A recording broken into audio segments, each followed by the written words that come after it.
সম্মানিত ভিউয়ার্স, আমি এখন নুরানি জামে মসজিদ বাজার গোপায়া। এই বাজারে সবজির দাম দর দেখবো, হবিগঞ্জের সাথে কতটুকু মিল আছে। তো সবাই সাথে থাকবেন। ভাই, আপনার নাম কি? হ্যাঁ, জুড়ে বলেন। দুদু মিয়া। তো আমরা আজকে বাজারে সবজির দাম জানবো।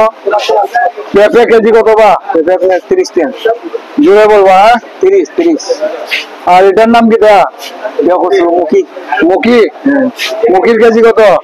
50 টাকা। 50 টাকা? হ্যাঁ। দাম বেশি না কম? দাম বেশি কম। আর বেগুন কত? বেগুন 60 টাকা কেজি। 60 টাকা কেজি? এটা কোন এলাকার বেগুন বা?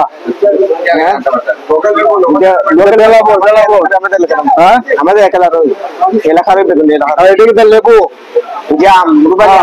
কি বালি? রুবালি। আম্রবালি। আর এটা কোনটা লালটা? এটা আপনার মল্লিকা। সবজি লেডিস নাম বেটা। হ্যাঁ। আর কাঁচামরিচ কেজি কত? কাঁচামরিচ 100 টাকা কেজি। 100 টাকা? সুবহানাল্লাহ। 30 টাকা কেজি সবজি বাজার। এটা শেষ? হ্যাঁ, শেষ। না ভাই, এত দাম হলে মানুষ আইব কেমনে? আর পটল কত? 40। আর আমরা কত করে কেজি? আমরা 50। আমরা তো অনেক সুন্দর দেওয়া যায়।